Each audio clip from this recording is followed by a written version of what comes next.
I didn't panic when I opened the cardboard box in my garage and found the savings of other people's lives packed inside. My hands stayed steady as I lifted the stack of papers, feeling the weight of what had to be hundreds of signed lease agreements, maybe thousands of dollars in money orders. I knew exactly who had put it there. My son, Ryan. I stood there in my garage in Muncie, Indiana, the January cold slipping through the side door I'd left cracked open, and I made a decision that would change everything. I photographed every single page. Then I put the box back exactly where I had found it, walked inside, poured myself a cup of coffee, and waited. 11 days later, I heard the sirens. Let me back up. My name is Thomas Mercer, and I'm 65 years old. I taught high school history for 31 years at Central High and coached cross-country for 22 of them. I retired 4 years ago because Evelyn got sick and I wanted to be home with her. She died of ovarian cancer 2 years ago this past November. We raised 2 kids in a 3-bedroom house on Willow Creek Drive, the same house where I still live, where the gutters still need cleaning and the furnace makes that sound she was always telling me to get looked at. Our daughter Claire lives in Boise now. She calls every Sunday. Our son Ryan lives 20 minutes away with his wife Lauren and their twin girls, Emma and Lucy. They turned 7 last October. For most of his life, I believed I understood Ryan. He was a smart boy, charming in that particular way that made teachers either adore him or distrust him. He ran cross-country in high school, not fast enough to compete at the next level, but he ran hard. He studied business at Indiana University Bloomington, graduated, drifted through a few jobs in his mid-20s, and eventually landed in real estate. He got licensed, worked for a small property management company in Lafayette for a few years, then went out on his own, formed an LLC, and said he was handling rental properties for landlords who didn't want the daily headaches of tenants. I didn't ask too many questions. I was proud of him for building something of his own. The first sign that something was wrong came about 8 months ago. Ryan called me on a Tuesday afternoon, which was unusual. He usually texted. He said he needed a favor. He had some boxes from his office, business records he was storing while he transitioned to a new workspace, and could he leave them in my garage for a while? I said, of course. He dropped off 6 boxes that evening, stacked them neatly against the wall near Evelyn's old garden tools, and said he would pick them up in a few weeks. He seemed distracted when he left, kept looking at his phone, and didn't come inside for dinner even though I offered. 6 months went by. The boxes stayed. I wasn't suspicious. Not exactly. Ryan had always been slow about following through on practical things. When he was 16, he left his track spikes in my truck for an entire semester. I figured he would get around to it. But one Saturday morning in January, I was looking for my cordless drill, the good one, a Milwaukee I'd had for 15 years, and I couldn't find it anywhere in the house. I remembered I might have left it in the garage near those boxes. I started moving them around, not searching through them, just shifting them so I could get behind the shelving unit.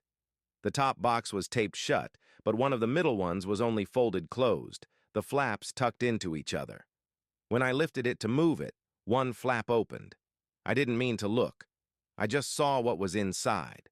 Stacks of paper, lease agreements, dozens of them, money orders, some still sealed in the original purchase envelopes, a prepaid cell phone, the kind you pick up at a drugstore for $30. And underneath everything else, a sheet of paper with addresses, 26 addresses, all across Indiana, Kokomo, Anderson, Terre Haute, Lafayette, Richmond, Muncie. Next to each address was a dollar amount. Some were $1,800, some were $2,400, one was $3,100. I stood there for a long time. I told myself there had to be a reasonable explanation. Ryan managed rental properties. Of course he had lease agreements. Of course he had payment records. The money orders could be rent payments. The addresses could be properties he managed. The burner phone could be anything. But I reached into the box and pulled out one of the lease agreements. The property was a house on Sycamore Street in Kokomo. The landlord listed was a company called Crossroads Premier Housing LLC. The tenant's name was Elena Ramirez. She had signed for a 12-month lease at $1,400 a month, first month and security deposit paid, $2,800 total. I looked at the date, October 14th. Then I pulled out another one. Different address, different tenant, different city, but the same landlord, LLC. The same signature on the landlord line, Ryan's signature. I went through every document in that box. Then I opened the other unsealed boxes. By the time I was done, I had looked at 43 separate lease agreements. 43 different families or individuals who had signed leases, paid first month and security deposit, and were expecting to move into homes across Indiana. I went inside and sat at the kitchen table, the same table where Evelyn and I had helped Ryan with his homework in 3rd grade when fractions nearly broke him. I opened my laptop and searched Crossroads Premier Housing LLC. It took me about 4 minutes to find what I was looking for. The registered agent for Crossroads Premier Housing LLC was listed as Thomas R. Mercer, 412 Willow Creek Drive, Muncie, Indiana. My name, my address. I sat very still for a moment. Then I went back to the garage and found the burner phone. I turned it on. There were text messages, dozens of them, from numbers saved only as initials. Tenants asking for move-in instructions. Tenants asking where to send their deposits. Ryan responding with money order instructions, telling them to make the money orders out to Crossroads Premier Housing, and there was one message thread that made my stomach drop all the way through me. Someone asking when they could pick up the key. Ryan's response, "Getting it cut this week. I'll bring it by Thursday." The tenant replied, "We already gave notice at our old place. My kids start school next week. Please don't let us down." Ryan had answered with a thumbs-up emoji. He had registered a fraudulent company in my name. He was collecting deposits from families who were counting on leases that were never real. And whatever happened next, whoever came looking, they would find my name first. I put the phone back in the box. I went inside, sat at the kitchen table again, and I thought about Evelyn. She had a saying she used when the kids were growing up and got caught in a lie. She would sit them down and say, "Before you explain yourself, understand that the explanation has to be better than what I already know." It was her way of telling them that the facts spoke for themselves, and the only thing that could help them now was complete honesty. Ryan had been on the receiving end of that speech twice that I can remember. Once when he was 14 and took $20 from her purse. Once when he was 17 and said he was sleeping at a friend's house when he was somewhere else entirely. Both times he confessed completely after she said those words.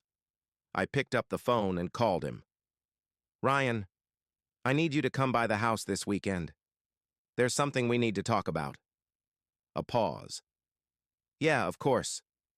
Everything okay, Dad?" "We'll talk Saturday." He arrived Saturday morning with coffee from Dunkin'.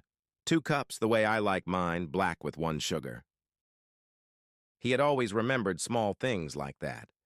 I took the cup, set it on the counter, and said, "Let's sit down." We sat at the kitchen table. I had 3 of the lease agreements laid out in front of me.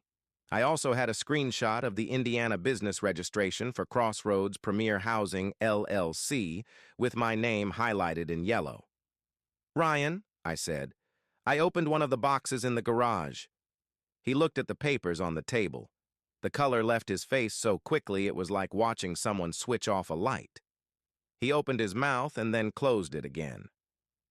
"Before you explain yourself," I said, and I used Evelyn's exact words, "understand that the explanation has to be better than what I already know." He put his coffee down. He told me he had gotten in over his head on some investments. A business partner had drained money from their shared account and disappeared. Ryan had covered it by taking on debt, but the debt kept growing, and he had started this as a temporary solution, just enough to get solvent again. He said most of the tenants had already been refunded. He said he was winding it down. He said he had only done it to protect Lauren and the girls, to keep from losing the house. Every word felt true in the way Ryan had always been able to make things feel true.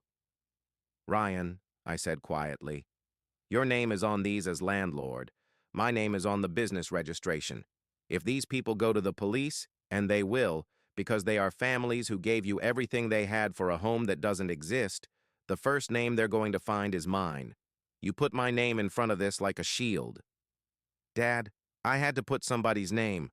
I couldn't put my own. Do you hear what you're saying?" He looked down at the table. His jaw was tight. "How many people?" I asked. He didn't answer. "Ryan, how many families?"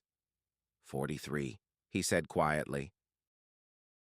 "But most of them I refunded through a third party. They thought it was just the landlord being disorganized." "Most of them?" He nodded. "How many didn't get refunded?" Silence. "How many people moved out of their old place expecting to move into a house that doesn't exist?" He was quiet for a long time. 11, he finally said. 11 families, I said. He nodded. "Ryan, you're going to stop. Today. You're going to refund every person, and then we are going to figure out how to fix this." He looked up at me. The calculation I saw in his face then was something I hadn't seen before, or maybe something I had seen and refused to name. He was measuring how much I knew against how much I could prove against what I might do with it. "Dad, if this gets reported, I go to prison." "I know." "What happens to Emma and Lucy? What happens to Lauren?" I thought about those two little girls. I had been there the morning they were born. I had taught Emma how to tie her shoes. Lucy called me every birthday to sing whatever new song she had made up herself. What happens to them? The same thing that happens to every child whose father makes choices he cannot take back. It didn't make me feel any better to think it. "Then stop," I said. "Refund everyone, close the LLC, walk away." Ryan stood up. He was 6'1", taller than me, and he looked down at me with something I can only describe as pity, like he felt sorry that I didn't understand the position he was in. "It's not that simple, Dad." "It can be." He shook his head. "The people I borrowed from, they're not patient." "Then go to the police. Cooperate. Explain the coercion." He looked at me for a moment and then said, "I have to go." And he left. I sat in that kitchen for a long time after I heard his truck pull out of the driveway. I thought about the 11 families who had given their deposits to my son and were waiting for homes that did not exist. I thought about children sleeping on air mattresses in relatives' living rooms because their lease had fallen through. I thought about Elena Ramirez, whose signature I had held in my hands, who had trusted a piece of paper with my name on it. I thought about what Evelyn would do. She would have cried first. She would have cried privately somewhere I couldn't see, because she believed in protecting people's dignity even in their worst moments. And then she would have done exactly what needed to be done, with both eyes open, without flinching. She would have made the call. I didn't call anyone that night. I gave Ryan 1 week. He didn't call. He didn't text. 3 days later, Lauren sent me a photo of the girls in the backyard in their snow gear, building something that was either a snowman or a very ambitious snow bear. I texted back a heart and sat with the weight of what I knew. On the 8th day, I went back to the garage and opened every box carefully, systematically. I photographed every lease agreement front and back. I photographed every money order receipt. I photographed the business registration. I photographed the burner phone screen and scrolled through every text thread. And then I found one more thing I hadn't seen before. Tucked under a false bottom in the last box was a spiral notebook. Ryan's handwriting. Neat and precise the way it had always been since he was a boy who took pride in his penmanship. The notebook listed every transaction: date, address, tenant name, amount collected, amount refunded or not refunded. It was meticulous. It was the kind of record-keeping prosecutors dream about. I photographed every page. Then I closed the boxes, stacked them back the way Ryan had left them, and went inside. I would like to tell you the next step was easy. It wasn't. I sat with those photographs on my phone for 3 more days. I looked at Lucy's drawing on my refrigerator, a crayon picture of the two of us fishing at Prairie Creek Reservoir last summer. She had drawn me with a huge smile and much more hair than I actually have. I looked at Evelyn's photo on the mantel, the one from our 25th anniversary trip to the Smoky Mountains. I asked her what to do, the way I had gotten into the habit of asking her things even after she was gone. I knew what she would say. She would say the same thing she said the morning after Ryan was born, when I had stood at the nursery window looking at this new person who had not asked to exist and was completely depending on us. She had said, "Being a parent isn't about being liked. It's about being there. Whatever being there costs you." I drove to the Muncie Police Department on a Thursday morning. I asked to speak with a detective. They brought me to a quiet office where a woman named Detective Salazar, maybe late 30s with reading glasses pushed up on her head, listened to everything I had to say. I plugged my phone into her computer, and she went through every photograph herself, slowly, without saying much. When she finished, she set the phone down and looked at me. "Mr. Mercer," she said, "how long have you known about this?" "A few weeks," I said. "I tried to get him to stop." She nodded. She didn't judge me for the delay. Or if she did, she kept it to herself. I told her about the boxes still in my garage. I told her that Ryan might come to collect them, and if he did, I needed to know what to do. She told me to call her immediately if he showed up. She told me not to remove anything, not to tell him I had spoken with the police, not to engage beyond what was normal. "There's one more thing," I said. I told her that the week before, Ryan had mentioned he was close to finalizing a new property, a 3-bedroom in Richmond. He had let that slip when I pressed him on whether he was stopping. He had said it almost without thinking, the way people do when they are so deep into something that the lie begins to feel like reality. I had a feeling there was a showing scheduled. Something in the way he said it told me that. Detective Salazar made a phone call. She spoke quietly. Then she came back and said a fraud complaint had been filed 2 days earlier about a property on Hawthorne Avenue in Richmond being listed by a company that had no management contract with the actual owner. They had been trying to trace the listing. "We can move quickly," she said, "if you're willing to cooperate fully." "I'm willing. I want you to understand what that means. If your son is arrested, anything you provide becomes part of the state's case." "I understand." She looked at me for a moment. "Can I ask why you're doing this?" I thought about the 11 families. I thought about Elena Ramirez's signature. I thought about some woman somewhere whose children were waiting to move into a house in Kokomo that she had no idea was not hers. "Because my name is on it," I said.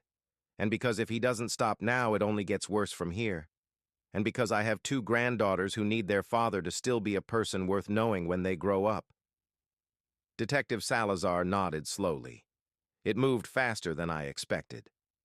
The Wayne County unit established that Ryan had a showing scheduled for the Hawthorne Avenue property the following Tuesday. He was planning to meet a young couple there, collect their first month's rent and deposit in money orders at the door, and hand them a key that would turn out to be either the wrong key or one he had cut years earlier to a property he had briefly managed. They let it happen until the moment he accepted the money orders. Then 2 plainclothes officers stepped out from the house next door. I was home when it happened. I didn't know the exact minute, but I knew the window. I sat in the living room with the television on and not on, a cup of tea going cold beside me. At 2:17 in the afternoon, my phone rang. It was Lauren. Her voice was completely flat, the way voices get when the body is protecting itself from the full force of feeling. "Tom," she said. She never called me Tom. It was always Dad or Hey. "Tom, Ryan's been arrested. They're saying fraud, real estate fraud, wire fraud. They're saying a lot of things. His lawyer says it's serious." "I know, Lauren." A pause long enough for me to hear her breathing change.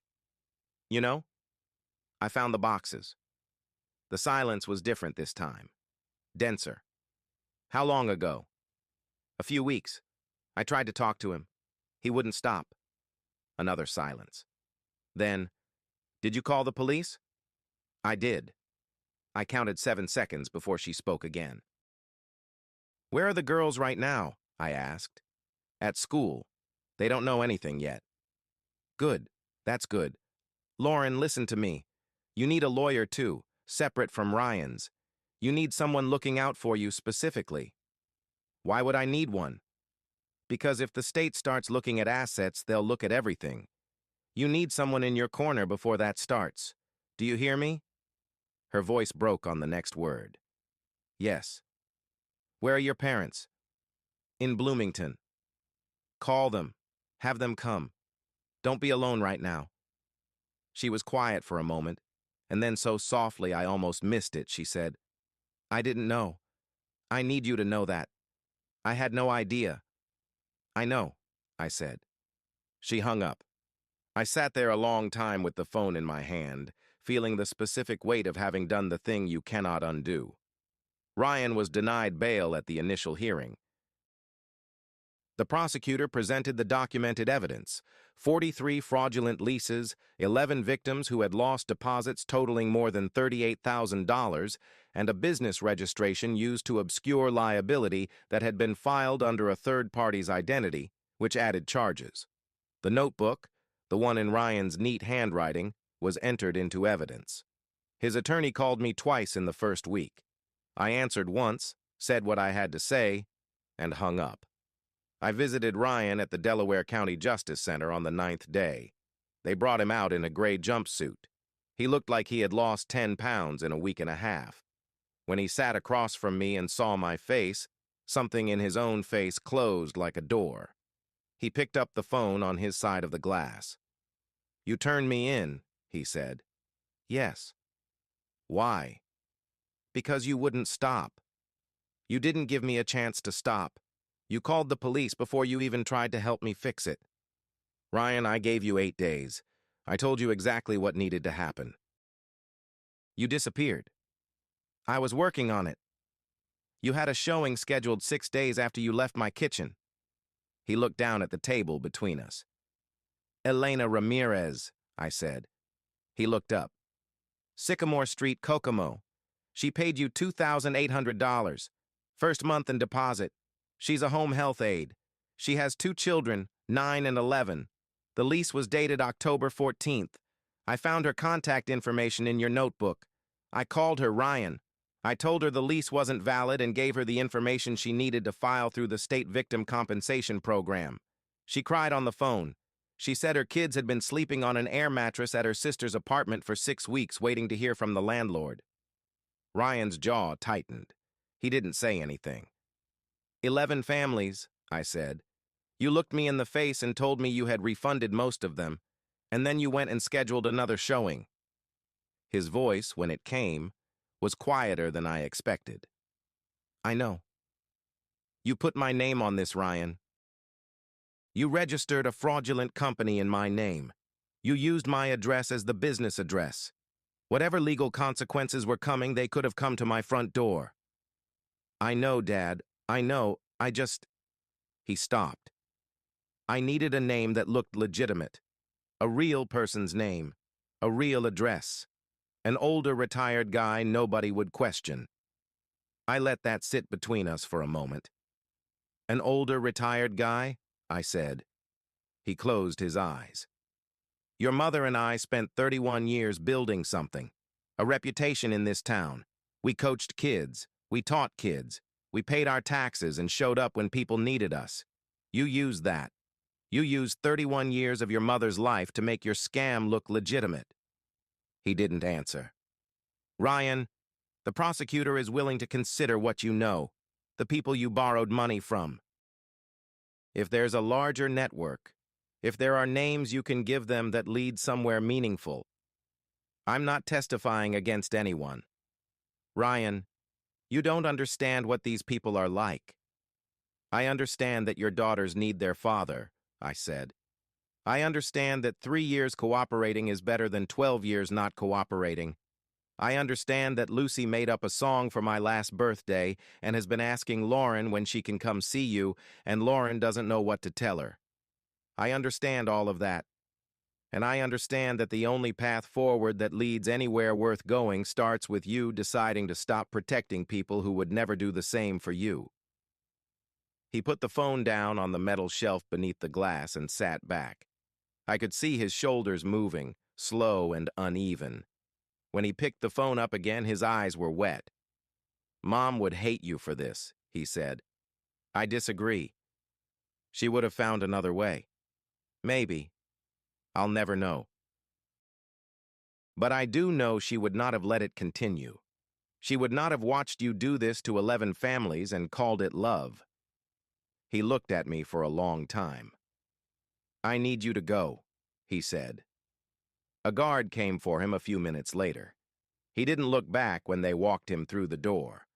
The months that followed were some of the hardest of my life, which is saying something considering I spent the last 2 years of Evelyn's life taking care of a woman losing a fight with cancer while trying to keep a household from falling apart around us. But grief at least has a direction. It moves forward even when you don't want it to. What I carried that spring had no direction at all. It just sat in my chest like a stone. Ryan hired a new attorney, one who specialized in financial crimes. Lauren filed for legal separation and moved with the girls to Bloomington to be near her parents. She was generous with access. She let me drive down every other weekend to see Emma and Lucy. I would take them to the park or to the diner near her parents' house that served the milkshakes they liked, and I would answer their questions as honestly as I could in ways a 7-year-old could absorb.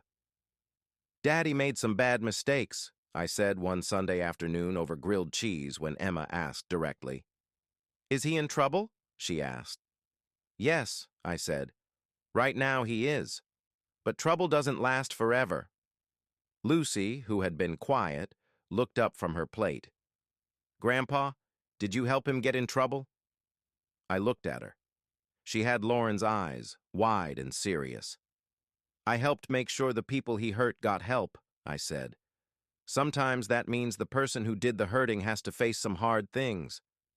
She thought about that. "Like when I hurt Emma by accident with my elbow and Mommy made me apologize even though I didn't want to." "Exactly like that," I said. Ryan's attorney negotiated with the prosecution for 4 months.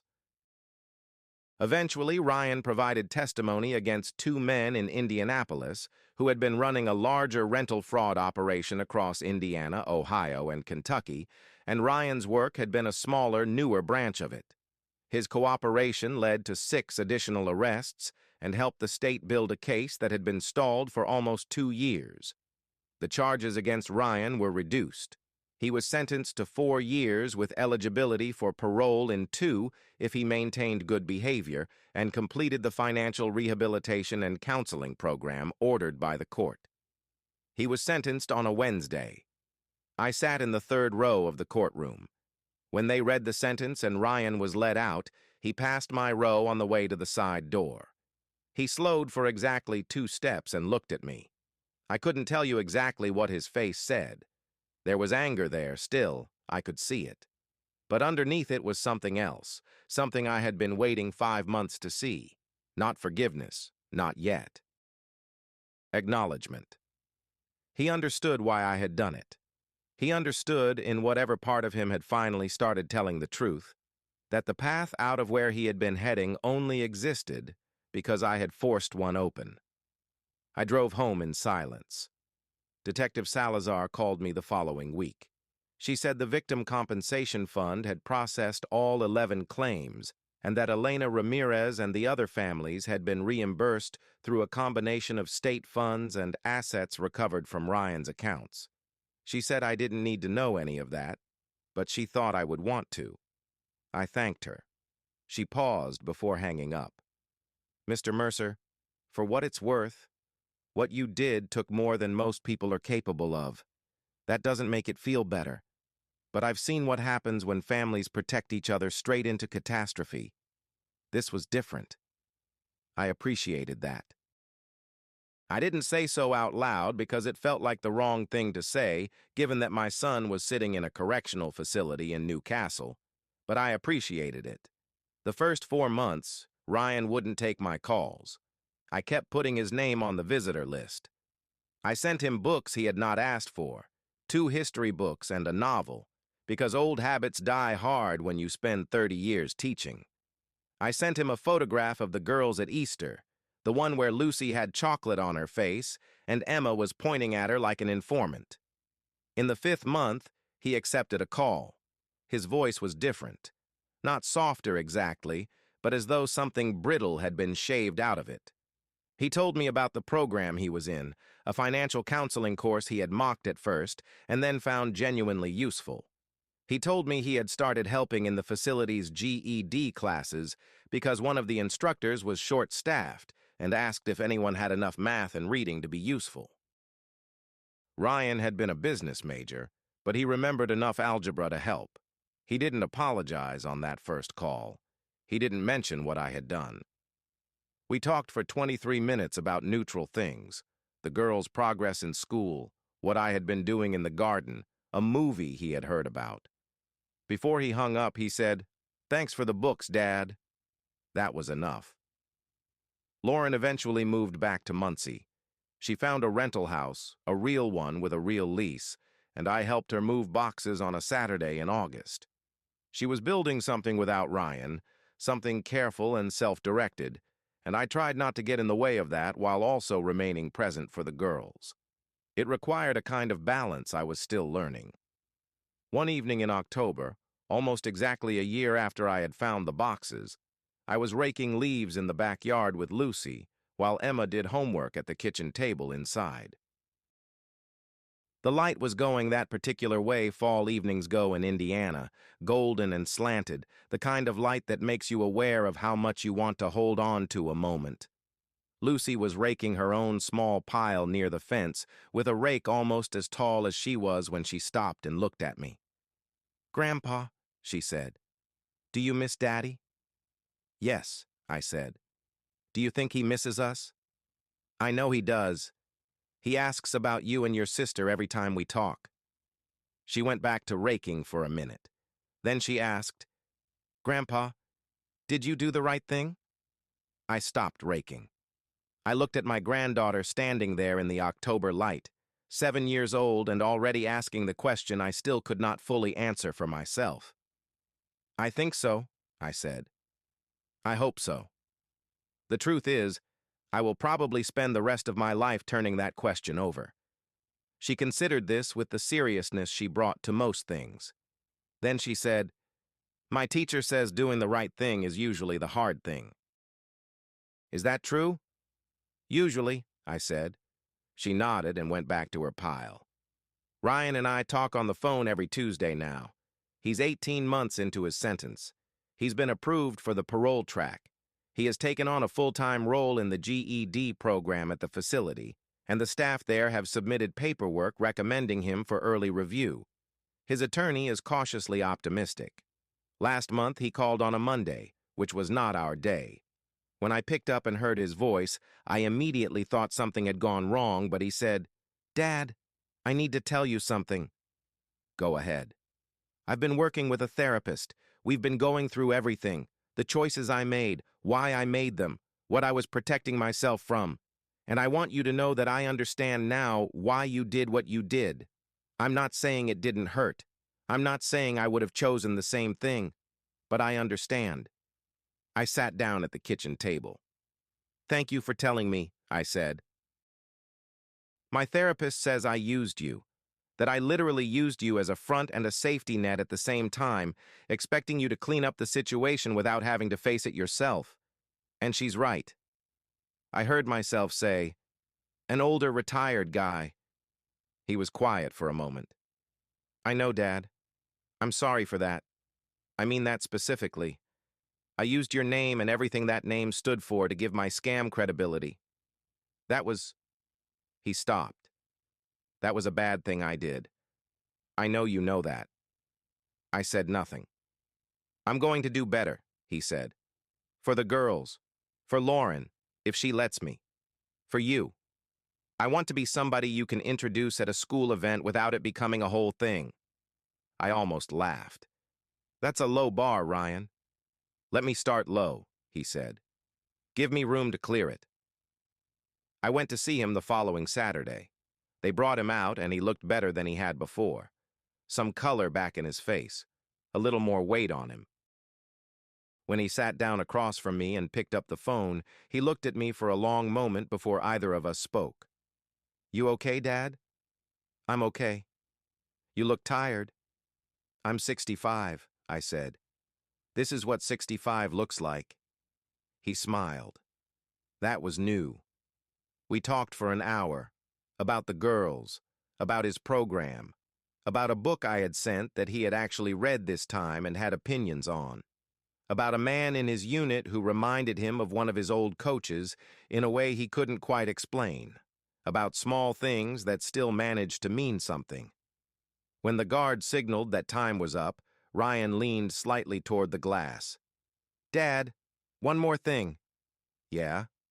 Tell the girls their dad is getting better. Tell them I think about them every morning and that I'm going to be worth knowing again. Can you tell them that? I'll tell them Saturday, I said. He nodded. Then he said, and tell them their grandpa is the most stubborn, infuriating right person I know. I will, I said. I'll tell them exactly that. On the drive home from Newcastle, I pulled over for a minute at a rest stop outside Knightstown. Not because anything was wrong, just because I needed to sit with it for a moment. The whole long shape of the past year. My son in a gray jumpsuit who looked, for the first time in a very long time, like somebody working towards something instead of away from it. 11 families who got their money back.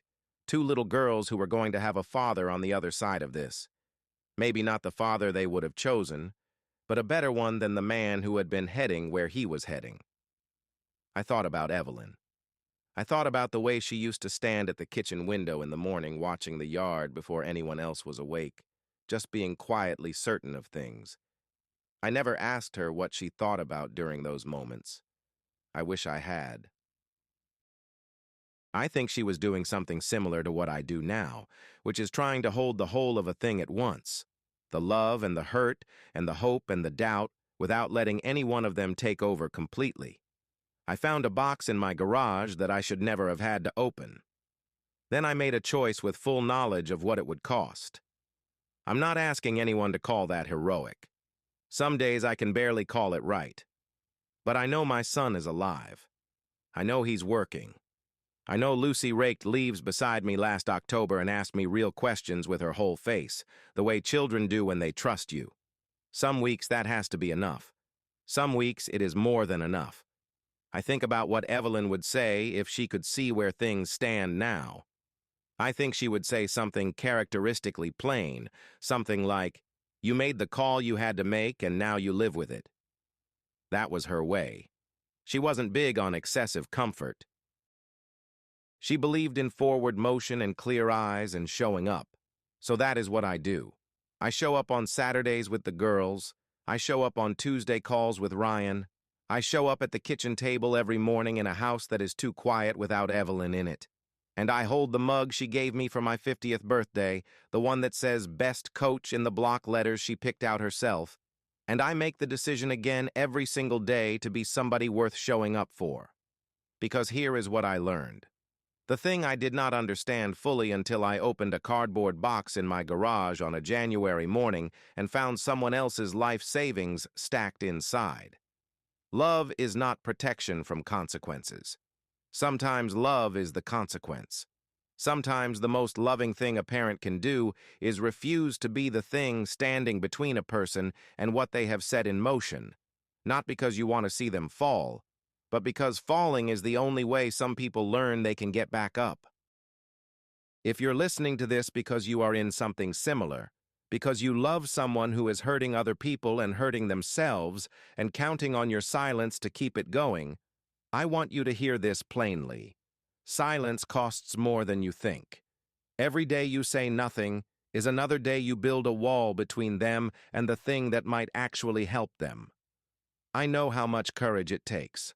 I know what it feels like to dial a number and know that the life on the other end of it will never look the same again. I know that feeling. I live in it. But I also know a girl named Lucy who made up a birthday song for me and once called me the best grandpa in the world. And when she asked me that October if I did the right thing, I looked her in the eye and told her I hoped so. She went back to raking her pile of leaves, satisfied with that answer, the way children are when they sense that the adults in their lives are at least trying to tell the truth. That's all any of us can do. We tell the truth when it costs us something. We protect the people we love in the ways that actually help them, not just in the ways that make us feel better. We choose the hard thing, even when the hard thing breaks our heart. And then we rake leaves in the October light, and we keep going.